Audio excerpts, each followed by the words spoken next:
اعوذ باللہ من الشیطان الرجیم بسم اللہ الرحمن الرحیم وبہ نستعین ان الدین عند اللہ الاسلام۔ قرآن اور راہ سعادت کے عنوان سے ہمارا سلسلہ گفتگو جاری ہے۔ آج جس چیز کو ہم نے بیان کرنا ہے وہ ہے اسلام۔ اللہ کے نزدیک جو پسندیدہ دین ہے وہ دین اسلام ہے۔ دین اسلام کامل اور اکمل دین ہے۔ اس دین اسلام کے 3 اہم رکن ہیں، ایک توحید، دوسرا رسالت اور تیسرا ولایت اہل بیت علیہم السلام۔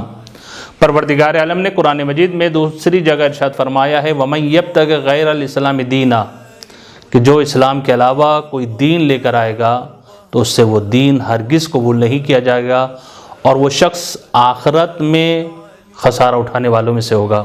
یقیناً ہر انسان یہ چاہ رہا ہے کہ کامیاب ہو، اور انسان کامیابی کی طرف جو ہے وہ گامزن رہنا چاہتا ہے اور راہ مستقیم پر چلنا چاہتا ہے۔ تو اگر انسان کو راہ مستقیم پر چلنا ہے اور دنیا اور آخرت میں اگر انسان کامیابی چاہتا ہے تو دین اسلام کو قبول کرے، اور دین اسلام کی قبولیت کے لیے ان 3 رکنوں کو اپنانا بہت ضروری ہے، توحید، رسالت اور ولایت اہل بیت علیہم السلام۔ اگر انسان ان 3 چیزوں کو اگر لے لے گا تو یقیناً انسان جو ہے وہ کامیاب و کامران ہو جائے گا۔ اور ہمارے پاس روایت بھی موجود ہے کہ پیغمبر اکرم صلی اللہ علیہ وآلہ وسلم نے فرمایا کہ میری امت کے 73 گروہ ہوں گے۔ جو 73 گروہ ہوں گے تو ان میں سے جو ناجی ہے، جو کامیاب ہے، جو سعادت مند ہے، وہ ایک گروہ ہے۔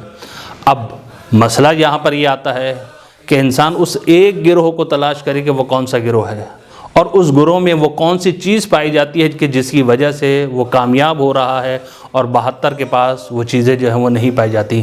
یقیناً جو دین اسلام ہے کہ جس کو پسندیدہ دین قرار دیا گیا ہے، اور وہ دین جو ولایت پر اتمام ہوا ہے، یقیناً وہ دین اسلام جو اہل بیت علیہم السلام کی ولایت کے ساتھ ہے۔ خدا سے دعا کرتے ہیں کہ بحق محمد وآل محمد ہمیں دین اسلام پر چلنے کی توفیق عطا فرمائے۔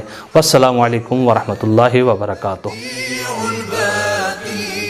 الوارث الرشيد الصبور الذي ليس كمثله شيء وهو السميع البصير اللهم صل أفضل صلاة على